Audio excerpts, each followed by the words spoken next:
So hi, this is Liz Cook at Core Awareness, and today I have Don Cohen with me. And Don, you're a chiropractor, and you live in Santa Cruz, and I've known you for over 20 years, pretty long time. So welcome. Thank you.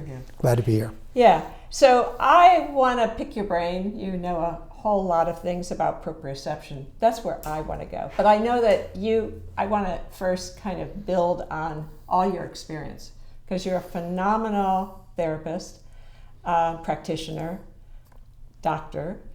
And I want to know, my first question to you is, you went through chiropractic school, but at some point you met with Upledger. And right. You started to study a more osteopathic understanding. And I want you to talk about, why did you do that?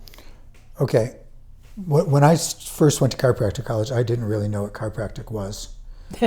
Exactly. I just knew it was a way to get a license to practice in California. And when I learned about chiropractic, there were certain things that were interesting about it, but I also noticed that there was a lot of repetitive treatment, and there was a lot of ideology. Mm-hmm. So it didn't appeal to me that much in that way. And I realized that I wasn't going to be able to do my practice in the way I was taught in school. So I was lucky in 1983 to get into the very first John Upledger West Coast student group. It was held in Berkeley in the French Hotel. There were 10 students.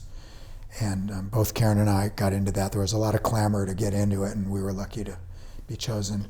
And so we took that first class with John, and then we went through there were, I think at that time, 4 major classes. There was CS, Craniosacral 1, Craniosacral 2, somatoemotional release. There might have been somatoemotional release 2. So we went through the whole process, whatever that was. And eventually we got into what was called the advanced class, which was held in a motel in Florida, and it was a hotel suite. There were 10 people. We broke into 2 groups of 5 each, and we spent a whole week from morning till evening working on each other in rotation. So one person would be on the table as the patient, one person would be right at the head as the doctor, and the way it worked is the person who was the doctor would be the next person on the table. And one thing about the Upledger training is that people would get very deep. There would be a lot of emotional release, and then you'd sit up and you'd laugh about it and talk about it, and not take your trauma too seriously was part of it. So from working with him, you wrote a book about the dura. Yeah. You want to speak to that book a little bit about what led you to write that book? I know you're way beyond that now in terms of your own writing and perception, but this was a building block to where you are now, right? The idea of craniosacral unraveling things. Yeah. I was hired by Palmer College of Chiropractic in the 80s, maybe in the 90s, I can't remember when it was, to teach a craniosacral class in their continuing education department. And my wife Karen also taught in that department. And so I wrote this small manual.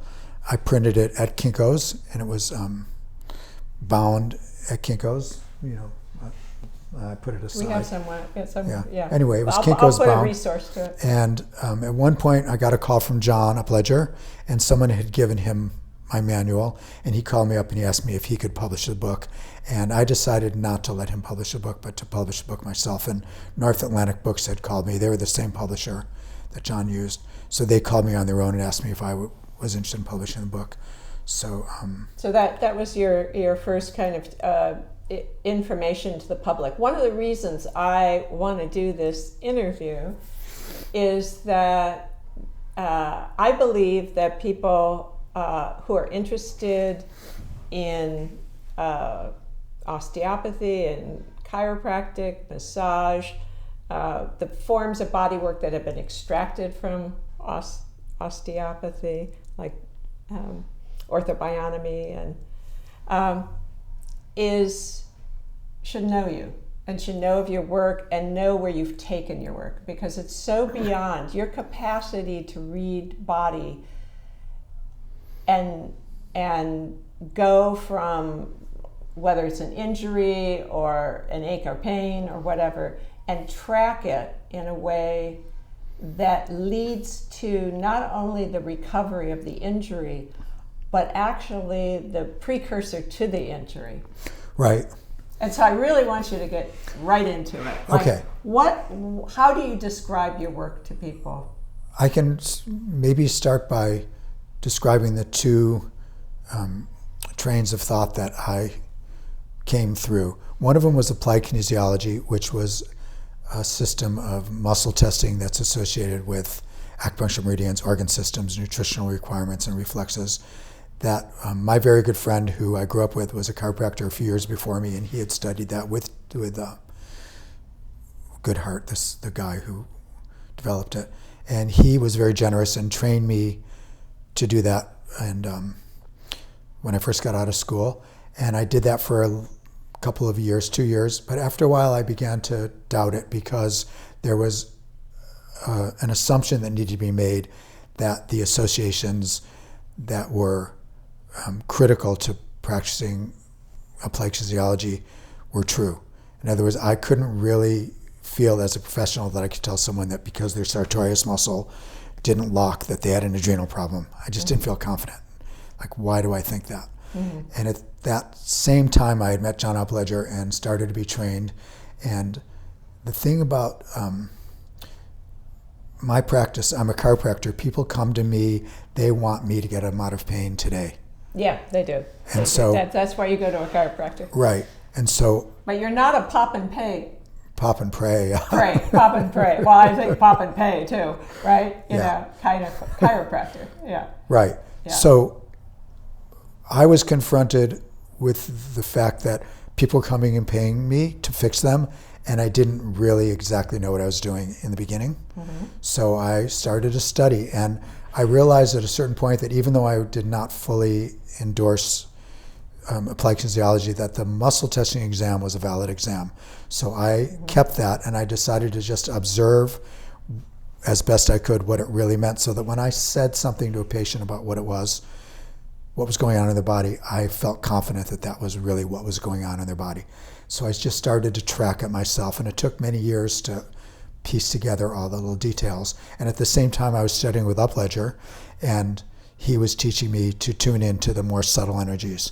Yeah, you said that he was really helpful to you to really listen, learn how to listen. To turn on the receptive circuit. Because a lot of body work is on the active circuit. Right. And there's always a balance. Right. Right. So he taught me how to turn that on in a deep way, and he was an amazing clinician. I mean, I saw diagnosed metastatic cancer go away in the room. That was then confirmed by the medical doctors the next week when that woman went for her scheduled surgery. He was really working a lot of layers. He was amazing, yeah. And so he taught us how to listen, and I learned eventually for myself that the craniosacral rhythm was best utilized as a tuning device. So once I would tune into the rhythm, then I would just sit and listen, and I would no longer exactly be listening to the rhythm itself. That was my entryway, and then I would just start scanning the body. So originally I started listening to the rhythm, tuning in. I would sit at their feet usually, and then I would just scan the body, head, shoulders, arms, torso, legs, feet, all of it. And I would just go up and down, and pretty quickly what started happening is I would just feel some part of the body that would be saying, it's me, over here. And that was reliable. And I had a feeling at the beginning that Upledger used to say a thing, just know. And I felt uncomfortable with that because I had learned really from applied kinesiology, from that world, everyone had their own little take on what was going on. Right. And I wanted to know that if I thought I felt something, that it could be verified objectively.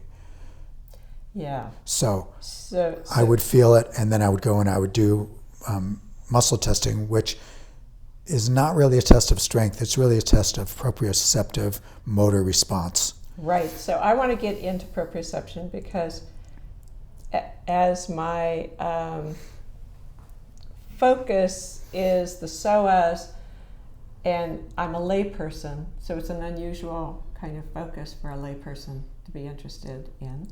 But the Psoas book was actually helpful to lay people to understand that they had this deeper part of themselves that actually did have an emotive feeling, and it wasn't just physical. And, I mean, things that are common sense to me, but for many people, they'll go, oh, wow, you know, finally somebody admits that how I feel also relates to what I'm sensing. Right. You know, and maybe what I'm thinking. But as my work just had a natural way of evolving, I became very aware that the skeletal proprioception is what Psoas is often talking about. In other words, how do I locate in space and time? How do I know I'm landed here? Just that sense of where I am creates a lot of safety, a lot of sense of organization. And without that, being somebody who has a pattern of scoliosis, there's a disorientation, and so there's a lot of fear responses.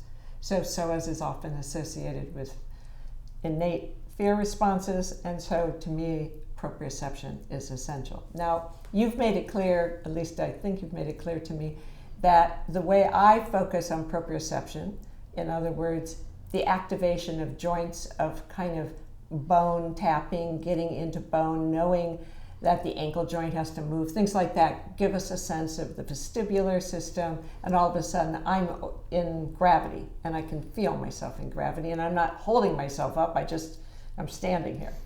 So there's an ease. But you work with proprioception differently, and I want you to elaborate on that, because really, the impulse for inviting you here is I want people to know they should come and study with you.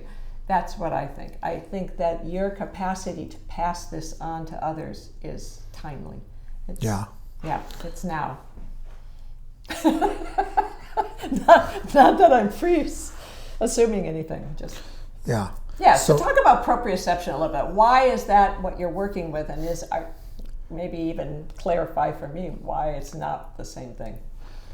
Okay, I test proprioception, but I really test proprioception motor. In other words, I'm asking people to lock each muscle to show me that they can recognize that muscle in space. Okay. So I ask people, can you find that muscle and show me by locking it? Locking is not a function of strength, but it's really a function of neurologic acuity.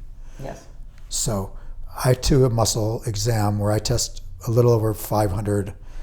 It could be 1,000. It depends on how you count muscles, because sometimes a muscle might have 24 components. But I test about 500 muscles on my initial exam, and I graph it. And then I have a bitmap of the somatic cortex of that person's brain, and that represents the sum total of adaptive behaviors that they've accumulated in their organism from birth. Everybody brings their total life adaptive experience to their first visit. So I graph that chart out, and now I have an understanding of how far away from their core self that person has deteriorated in a way.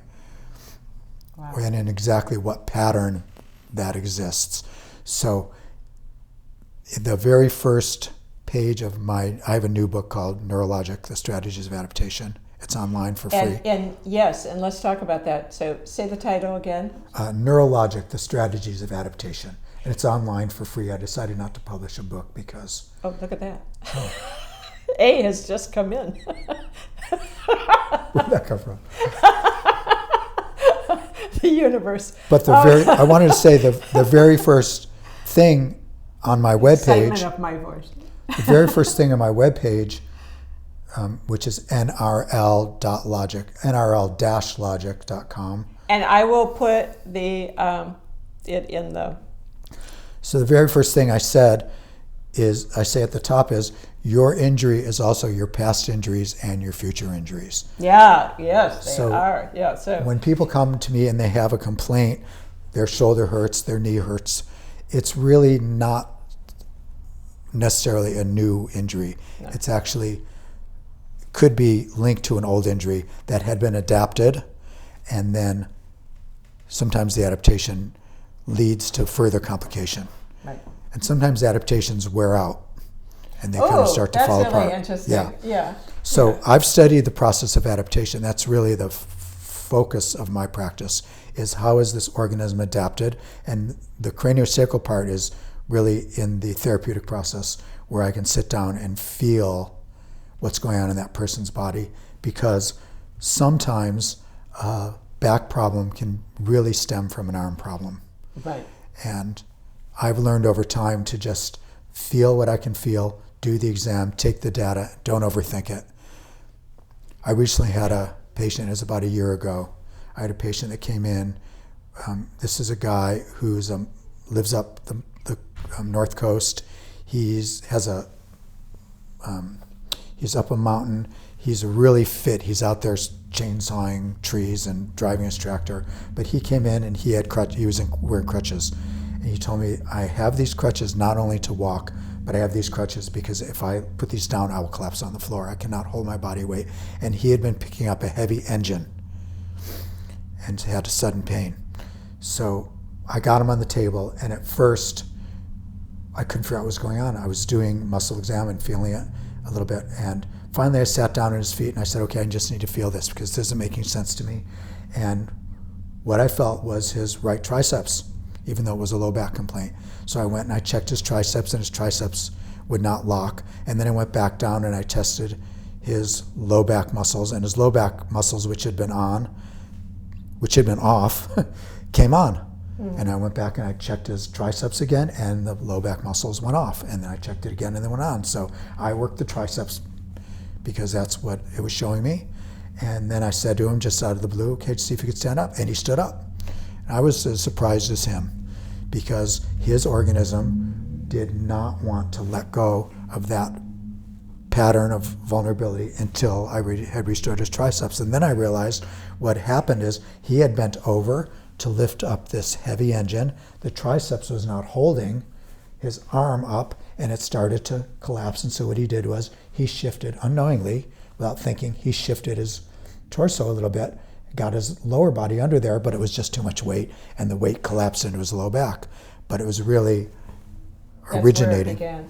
So you track things back like that, and then you use a method of stimulating the tissue to turn back on. Is that right? I go in there and I work the muscle manually to directly affect the proprioceptors. And so you do it really close often to the root of the, I don't know if that's what you call it, but like people do massage and they're not doing what you're doing. So even though someone might work on your tricep, that doesn't mean you're turning it on, is what I'm asking, right? It's not the same thing as massage. When you work the muscle, you're doing something different than a masseuse is.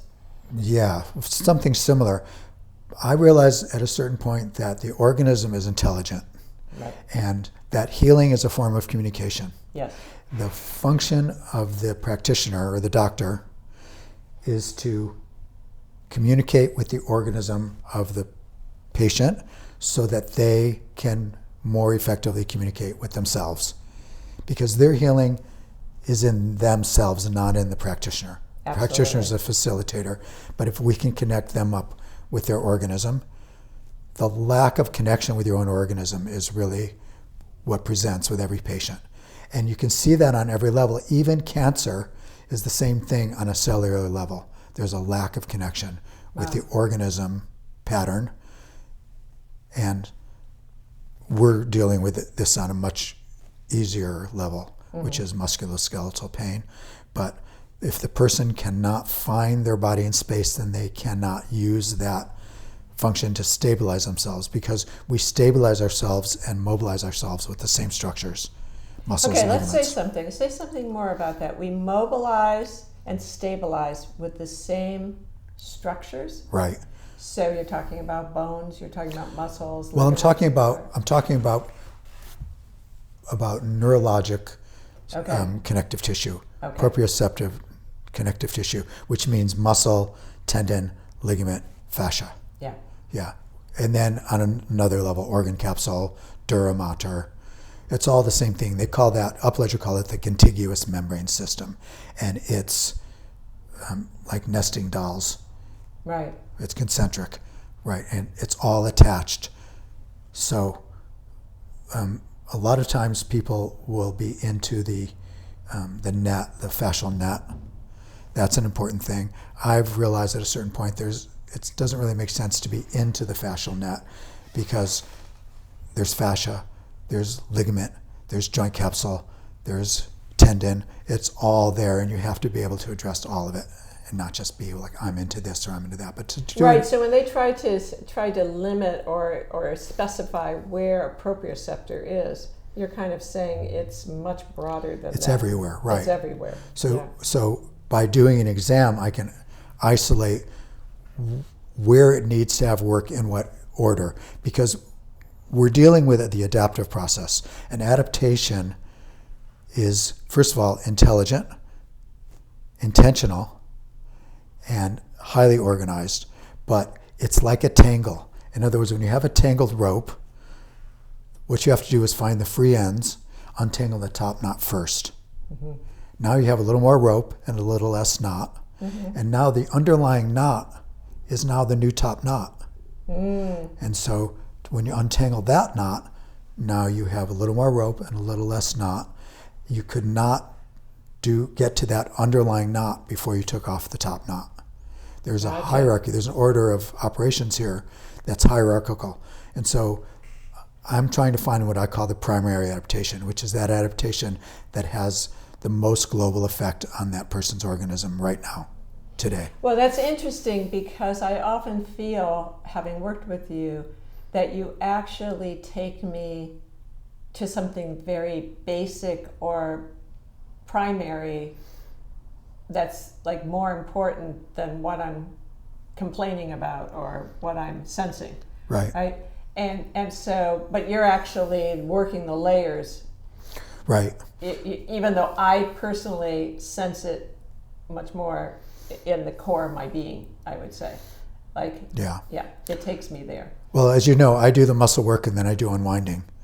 Yeah, so Craniosacral you're unwinding. combining those. Right. Yeah, and that brings us into more relationship, and then that's part of what feels so coherent. Right, and that brings the neuromuscular change that I made into the entire stabilization system, which is the fascia, the muscle, the ligament, the bone, the joint capsules, all of it, to integrate. So you have a way of working. Do you think you can teach other people that way of working? Yeah, I had a desire to teach, and what I really wanted to do is I wanted to get a group of chiropractic students and have 2 years with them. That would be my ideal. I approached Palmer College. They would not even talk to me. Right. I mean, they talked to me for a minute, but they wouldn't let me in. I think they don't want anyone bringing a different idea than what they're teaching. They've got a formula that they're working with, and they want to stick to it. Right. So one of the thoughts I had was that this can introduce people to you and a mentorship, because I think, that idea of a class, then being in the presence like you were with Upledger, where you actually, for people who are advanced in understanding what you're doing, but then watching you in some way, or you working with them, both. It's just, to me, it's phenomenal work. I want to see you I want to see you give that to some people. Yeah, I would so like it to. can carry on, because it's, we refine the way we do things, but it's another thing to be able to teach it to someone else. What am I actually doing? Yeah. My idea for teaching initially would be to work on the students. To feel it is the right, first. Because then the other students get to observe, and they also each get to feel what's going on, because it's one thing to speak about it, it's another thing to experience it. Yes. Yeah, anyone can say anything, but it is a profound change that happens much of the time. There's also times when it doesn't work as well as you hope, and that is because either there's an anatomical problem, an anomaly that's either congenital or acquired. A torn labrum is an acquired anomaly. You're not going to really fix that with body work. Mm-hmm. That needs to be addressed. Advanced arthritis is an acquired anomaly, or you can have a congenital anomaly. As you know, scoliosis, that's an anomaly that you can't completely fix. You can manage it and you can improve it, but it's congenital. Yeah. Right. And so The other thing is I could not know enough anatomy. And that's the ongoing task, because the reason I've learned anatomy is mostly out of desperation. Because here I'm charging this person money to fix them, and I'm not sure what's going on. I better go see. And I would go back to the anatomy books and look at them and go, oh. And the more you know, the more you're able to understand, because when you first start to look at anatomy, there's so much detail that you can't take it in. And after a while, then you look at I mostly just look at the diagrams, and I look at it and go, oh, I mean, I know that and that and that, but oh, there's something I hadn't noticed. Mm-hmm. And that's just happened this week again. And that means that all those years I didn't know that. And so this week I learned something that I didn't know before. That brings up a big question for me, because part of my work is to change the language of body from the mechanical model to a process. Mm-hmm. And the language is often, to me, very limiting. So when people talk about having pelvic floors and a spinal column, those are objects. They're not a living organism. So unraveling scoliosis, for example, there was no way I was going to get that column, necessarily. But I actually know where the axis of my being is. So I'm really in a process of always relating to that axis. And yeah.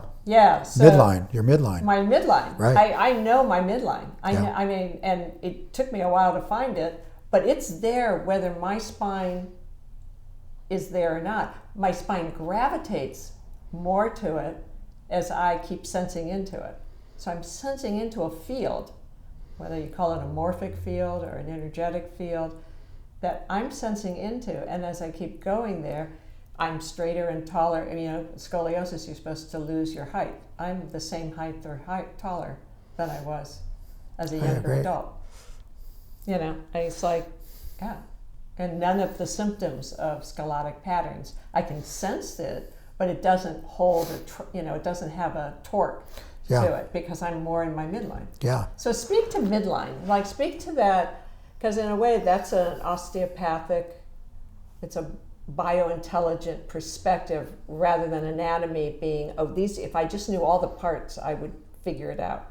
Because in some ways you're saying that, but you're kind of going to the finery of that, coming from a very different place of understanding. There's something else going on here. One way I think of midline is in terms of a gyroscope. Okay. That's not necessarily a physical understanding of midline, but it's an energetic understanding of midline. So if a gyroscope is spinning on its midline, you can hit it a little bit and it might wobble a little bit, but it finds its balance again. If it's already wobbling and you touch it, it can be knocked over. Mm-hmm. So the midline is the center of the gyroscope of the energetic body. Okay, I like that one. That's how I think of it. Yeah. So you're tuning into that midline a lot when you're working with this netting or matrix or... Yeah. And I teach a midline exercise that I have kind of developed myself called a Keystone Bridge. Yeah, I've been working with it. I like it. It's a low back, especially good for low back deterioration and disc degeneration. Yes. It's a daily exercise for life, because we're going to sit for life. Mm-hmm. If you were in a wheelchair, you would still be sitting. That's right. Yeah. Well, that's where I get into, when it comes to Psoas and keeping it what I call juicy or hydrated, we know that it dries out. We know that people literally dry out and shrink. Yeah. Versus hydration. So to me, movements that are moving that hydration of the tissue is activating a more perceptual understanding of proprioception, because the whole nervous system changes. Yeah, it's especially important with discs or cartilage in general, because they have no blood supply. So proper exercise of a disc, for a vertebral disc, is really a function of like squeezing a sponge, compression, traction. It's actually what I call it when I'm doing that, like when I'm working with, because one of the areas I find in most of the people that I'm just being with is that dryness behind where the erector spinae are, right behind the heart, and particularly there. And some of the studies I've done with how all movement comes from the center of your being, isn't it interesting that that's where we're the driest, where we are held so stiffly. So I'm curious about that piece of hydration, because that's why I like working with you, because I can do the hydration piece and then I can walk in and you can explore the scalic pattern. As I'm older, I'm no longer so much like I have a discomfort or whatever. I don't have a problem. I'm not coming to you because I have a problem to solve. I'm now working with you because you can allow my system to experience something that we talk about, like those injuries that'll go all the way back, but there's also things we've never experienced. And I don't know if you want to speak to that, but for me, that's what you're doing now when you're working with me. You're not taking me just through old, unraveling old patterns.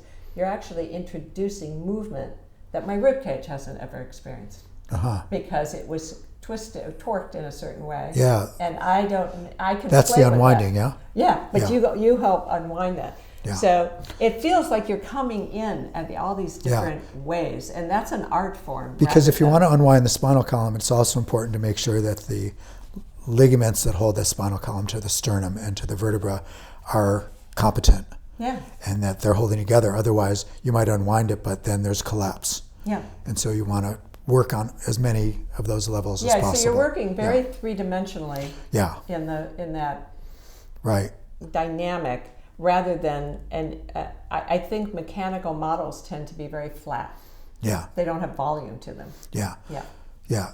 I believe that I'm working mechanically to a large degree. Yeah, I think you do. But I think you're doing something This woman else. I know who's a medical doctor, she emailed a common friend. He sent it to me, actually. And she said, I think Don thinks the body is a machine. And at first I thought, well, she doesn't really understand. But then I thought about it some more, and I thought, well, there is a mechanical aspect to what's going on, which doesn't mean the organism is a machine. Right. But there's a mechanical aspect that needs to be addressed, which is that person tore their knee ligament 20 years ago, and that knee is no longer stable. Mm-hmm. And that's a purely mechanical orthopedic thing. Mm-hmm. It doesn't suffice to only do that, but it doesn't suffice to ignore it either.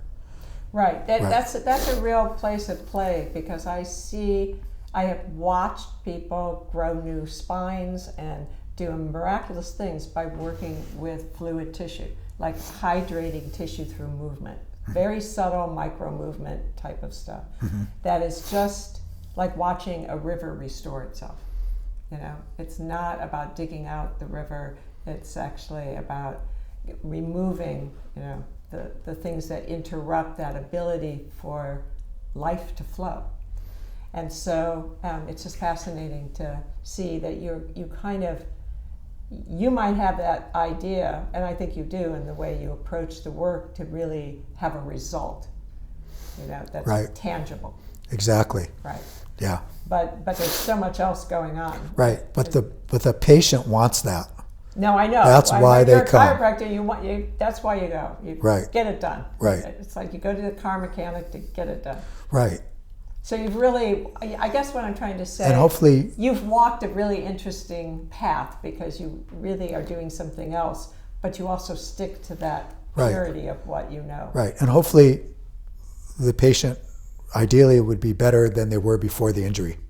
They are. Yeah. I am. You've definitely taken me, that's what I say. If you want to work with Don, you injured your ankle. Your ankle will be before the injury. It'll be better than it was before you ever injured your ankle. Yeah, because time goes forward, time never stops. So when we have an injury, we have the classic stress dilemma. The classic stress dilemma, I write it out as an equation, W plus A equals S, in which W is the will to keep on going, plus A, adversity to that, equals S, which is strategizing, adaptive strategy. That's the classic stress dilemma, is the will to keep going in the face of adversity. How do we do it? So the easiest way to understand that is you fall on the ski slope and you injure your knee. You're laying there. Now you have the classic stress dilemma. You want to walk, but you can't walk. So what do? You get up and you limp. The limp is brilliantly configured in the moment, if possible. Now you limp away. Now the limp has to go through a second phase of adaptation, which I call accommodation, meaning it has to now accommodate to your daily tasks. Right. So if you're a waiter and you carry a tray across the room and swivel it down to a tray stand, you have to go back to work next week or whenever as soon as you can. Because you have that knee injury, you want to shift the way your body swivels so that compression factor doesn't go into the knee, it goes somewhere else. And you do that 100 times that week, it's going to automate. When the tissue heals, that behavior will remain. That's the great discovery that I made over time. And I used to do this little game with my kids when we would sit at an outdoor cafe down on Pacific Avenue to watch people's gaits. And what you start to realize is almost everybody is limping. Mm-hmm. It's subtle, but once you start to see it, it becomes less subtle. Mm-hmm. And that means that there's two fundamental basic forces we're all under, which is weight is a vector that descends and impact is a vector that ascends. And true shock absorption is actually shock dispersion. So if we cannot, there's what I call the ordered pathway for shock dispersion. There's a way in our anatomy that impact vector comes in and is dispersed as much as possible out of the system.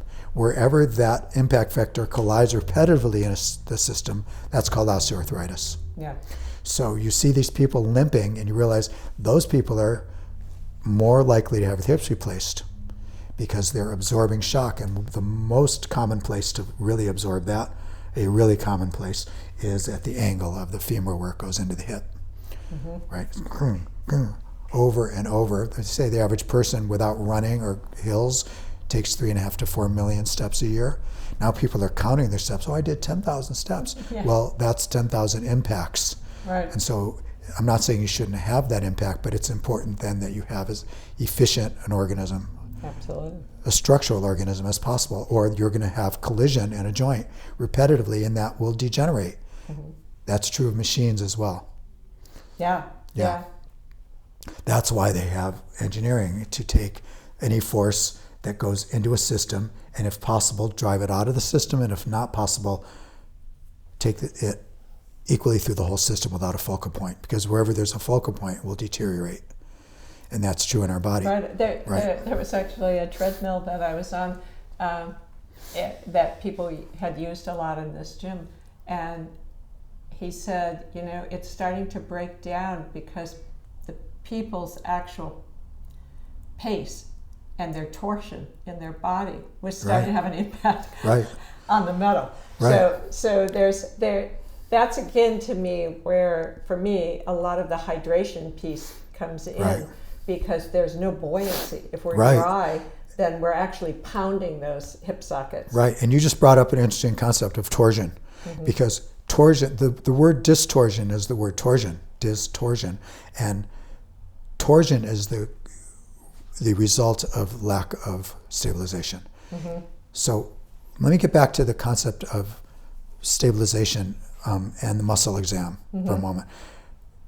When I do a muscle exam, let's say I have 500 muscles on my chart, whatever it is, 560 muscles, and I look at it and I can see that this person is unstable here, here, here, and here. Their hip is unstable down on the opposite side of their low back. So each of these stabilization structures, muscles, ligaments, and so on, and fascia, needs to hold the bony structure in place in its stabilization function, which we call antagonist function. And if it fails to do that with perfect timing, then what happens is that structure will rotate, or it will rotate in motion like this as you move, as you lift things. And that creates torsion. And so what happens in an organism is the leg rotates this way. This is what Ida Rolf always talked about. But I feel like I've investigated a little more detail. The leg rotates this way, and the pelvis rotates that way, and the torso rotates a certain way, and the arm is rotating. And you have to think about how we use our bodies because, for example, the body may be rotating a certain way, but then you're going to use your mouse, and so you need to take your arm and rotate it in the opposite direction because you want to use your mouse, and then that creates shoulder tension. And it's possible that the shoulder pain is also an old injury in your shoulder you don't even remember that happened when you were 15. Right. And now the torsion and the ankle injury you had and the knee injury you had when you fell on the ski slope when you were 18, and all of these things. Well, I love the fact that you can take something that's so complex, a person's whole life, and kind of have a place to begin to reorganize. Right. Yeah. Right, organize, because organize is the root of organism. Yeah, exactly. The organism is that which organizes, Yeah. So, yeah. Well, this is great. Anything else you want to say to people who are going to be listening to this? I will give some resources. I will turn you on to Don Cohen's website that has a book that he's written and is available for free. Yeah. I didn't finish the book in that I didn't have the clinical part of the book. In other words, how do you do the work? I haven't finished that yet because that's a huge task that probably requires YouTube videos and so on, and that's considerable expense of time and money. It is, and you're so I'm working on that. And we'll give. There's a way I think you can reach out to you through your website. Yeah. So you can, if you're interested in working with Don. Maybe if you get a group of people together, you can have 10 people in a motel in Florida. In Santa Cruz. There was a joke, but yeah. Is that over? I'm gonna turn it up, but I haven't yet. Anything else you want to say? No, I'm fine. Bye for now.